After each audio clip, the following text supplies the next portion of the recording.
Friends, Indian ఆర్మీలో job కోసం ఎదురు చూస్తున్న వాళ్ళందరికీ శుభవార్త. ఫ్రెండ్స్, మీరు ఇంటర్మీడియట్ క్వాలిఫికేషన్తో ఈ స్పెషల్ రిక్రూట్మెంట్ ద్వారా ఇండియన్ ఆర్మీలోని ఆఫీసర్ లెవెల్ జాబ్స్ కొట్టొచ్చు అనమాట. సో ఇందులో ఎటువంటి ఎగ్జామినేషన్ అనేది ఉండదు, ఎక్స్పీరియన్స్ ఏమీ అవసరం లేదు. జస్ట్ మీరు అప్లికేషన్ చేస్తే చాలు. మీరు కనుక సెలెక్ట్ అయినట్లయితే ట్రైనింగ్లో కూడా మనకి 50,000 పైన స్టైఫండ్ వస్తుంది. ఆ తర్వాత శాలరీ కూడా 1 lakh పైన ఉంటుందన్నమాట. సో మనకి ఏపీ, తెలంగాణ, ఇండియా మొత్తం ఎక్కడి నుంచైనా సరే మనం ఓపెన్ కేటగిరీలో అప్లై చేసుకోవచ్చు. సో అయితే ఈ జాబ్కి సెలక్షన్ ప్రాసెస్ ఏంటి, ఏజ్ లిమిట్ ఎంత ఉండాలి, క్వాలిఫికేషన్ ఇంకేం ఉండాలి, మొత్తం డీటెయిల్స్ క్లియర్గా ఎక్స్ప్లెయిన్ చేస్తాను. వీడియో స్కిప్ చేయకుండా ఎండ్ వరకు చూడండి. ఫ్రెండ్స్, నా దగ్గర చేయండి. ఫ్రెండ్స్, ఇండియన్ ఆర్మీ నుండి రిలీజ్ అయినటువంటి ఈ నోటిఫికేషన్ అనేది మనకి 14 అక్టోబర్ నుండి ఓపెన్లో ఉందన్నమాట. సో మీకు లాస్ట్ డేట్ ఏంచి అప్లికేషన్స్ పెట్టుకోవడానికి 13th నవంబర్ 2025 వరకు టైం ఉంది. సో ఈ లోపే మనం అప్లికేషన్ చేసుకోవాలన్నమాట. సో ఈ రిక్రూట్మెంట్లో టోటల్గా మనకి వేకెన్సీస్ అనేవి 90 ఉన్నాయి. సో ఈ 90 వేకెన్సీస్కి మనకి సెలక్షన్ అనేది జరుగుతుందన్నమాట. సో సెలెక్ట్ అయిన వారికి మనకి 4 years పాటు ట్రైనింగ్ అనేది ఉంటుందన్నమాట. సో వన్స్ ట్రైనింగ్ కంప్లీట్ అయిన తర్వాత మనకి లెఫ్టినెంట్ ర్యాంక్లోని ప్రమోషన్ ఇచ్చి మనకి జాబ్ అనేది ఇస్తారు. సో మనకి ట్రైనింగ్ పీరియడ్లో కూడా మనకి 56,000 వరకు స్టైఫండ్ వస్తుంది. ఆ తర్వాత జాబ్లో సెలెక్ట్ అయిన తర్వాత మనకి 1 lakh పైన శాలరీ ఉంటుంది. సో మనకి సెలెక్ట్ అయిన తర్వాత ఈ ట్రైనింగ్ అనేది మనకి 4 years పాటు ఉంటుందని చెప్పాం కదా. ఇది 3 years + 1 year స్కీమ్లో ఉంటుందన్నమాట. సో ఫస్ట్ ఫేజ్లో 3 years ఉంటుంది మనకి. ఇది మనకి సికింద్రాబాద్లోనే ఉంటుందన్నమాట.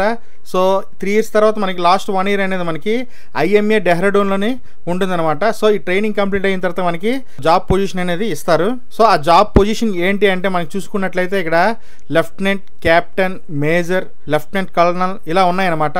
ఫస్ట్లోనే మనకి లెఫ్టినెంట్ పొజిషన్ అనేది ఇస్తారు. ఆ తర్వాత 2 years కంప్లీట్ అయిన తర్వాత మనకి క్యాప్టెన్ కింద ప్రమోషన్ చేస్తారనమాట.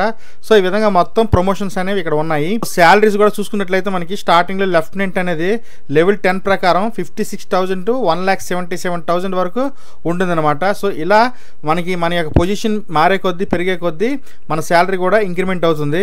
ఈ పొజిషన్స్కి ఎవరెవరు ఎలిజిబిలిటీ అనేది ఇప్పుడు చూద్దాం. ఫ్రెండ్స్, మెయిన్గా Indian nationals, unmarried male candidates అనమాట. సో మ్యారేజ్ అవ్వకూడదు, మేల్ క్యాండిడేట్స్ మాత్రమే అప్లై చేసుకోగలరు.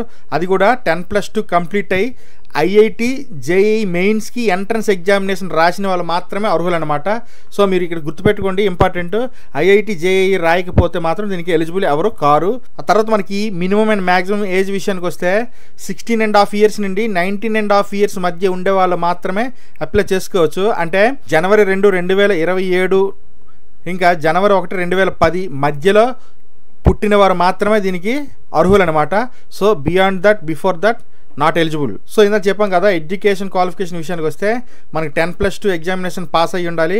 Minimum 60% marks physics, chemistry, mathematics గ్రూప్లో వచ్చి ఉండాలన్నమాట. సో MPC అంటారు కదా, MPCలోని 60% మార్క్స్ గెయిన్ చేసిన వాళ్ళు, ఇంకా IIT, JEE మెయిన్స్లోని అటెంప్ట్ చేసిన వాళ్ళు మాత్రమే అప్లై చేసుకోవాలి.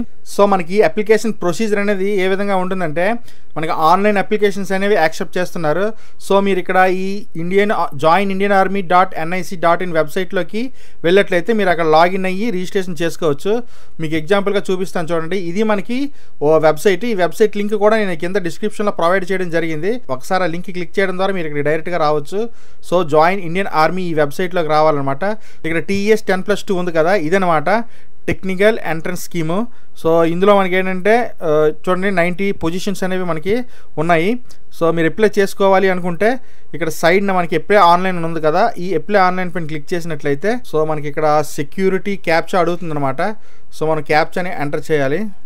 సో ఇలా వచ్చిన తర్వాత మనకి ఇక్కడ date of birth, gender, qualification, marriage status, NCC certificate, ఇలా ఎలిజిబిలిటీ చెక్ చేసుకొని మనం డీటెయిల్స్ అనేవి ఫిల్ చేయాల్సి ఉంటుందన్నమాట. సో ఈ విధంగా మనం అప్లై చేసుకొని మనం పూర్తి డీటెయిల్స్ సబ్మిట్ చేయాల్సి ఉంటుంది. సో మనకి సెలక్షన్ ప్రాసెస్ ఏ విధంగా ఉంటుందంటే మనకి ఆన్లైన్లో అప్లై చేసిన తర్వాత షార్ట్ లిస్టింగ్ ఉంటుందన్నమాట. అది కూడా JEE మెయిన్స్ 2025 స్కోర్ ఆధారంగా మనకి షార్ట్ లిస్ట్ చేస్తారు. ఆ తర్వాత మనకి SSB ఇంటర్వ్యూ అనేది ఒకటి కండక్ట్ చేస్తారనమాట. సో ఇది మనకి February, March 2026 మధ్యలో ఉంటుంది. సో ఆ టైంలో మనకి పిలుస్తారు. సో ఇంటర్వ్యూ సెంటర్స్ కూడా మనకి అలహాబాద్, భోపాల్, బెంగళూరు అండ్ జలంధర్లో ఉంటాయి. ఇంకా దాని తర్వాత మనకి మెడికల్ టెస్ట్ అనేది ఒకటి ఉంటుంది. సో ఈ మెడికల్ టెస్ట్ కూడా అయిపోయిన తర్వాత ఫైనల్ మెరిట్ లిస్ట్ ఉంటుందన్నమాట. సో ఈ ఫైనల్ మెరిట్ లిస్ట్లో ఏంటంటే ఎస్ఎస్బిలో పొందిన మార్కుల ఆధారంగా మనకి మెరిట్ లిస్ట్ అనేది తయారు చేస్తారు. ఇంకా ఫైనల్గా ఎంపికైన వారిని ట్రైనింగ్ కోసం IMA డెహ్రాడూన్ నుండి జాయినింగ్కి లెటర్ అనేది మనకి వస్తుందన్నమాట, అపాయింట్మెంట్ లెటర్. ఇది మొత్తం సెలక్షన్ ప్రాసెస్ అనేది ఈ విధంగా ఉంటుంది. సో మీరు డీటెయిల్గా ఈ నోటిఫికేషన్ కావాలి అంటే ఈ PDF లింక్ కింద డిస్క్రిప్షన్లో ఇచ్చాను, ఒకసారి డౌన్లోడ్ చేసుకోండి. సో మనకి ఇండియన్ ఆర్మీ నుండి రిలీజ్ అయినటువంటి 10+2 టెక్నికల్ ఎంట్రీ స్కీమ్ 55 నోటిఫికేషన్ అనమాట. సో ఓకేనా ఫ్రెండ్స్, చూసారు కదా. మీరు కనుక అప్లై చేసుకోవాలంటే లింక్స్ కింద డిస్క్రిప్షన్లో ఉన్నాయి. ఇంకేమైనా మీకు డౌట్స్ ఉంటే ఈ నోటిఫికేషన్కి సంబంధించి కామెంట్ సెక్షన్లో అడగండి, నేను ఆన్సర్ చేస్తాను. ఓకేనా. Thanks for watching. This is Shiva signing off.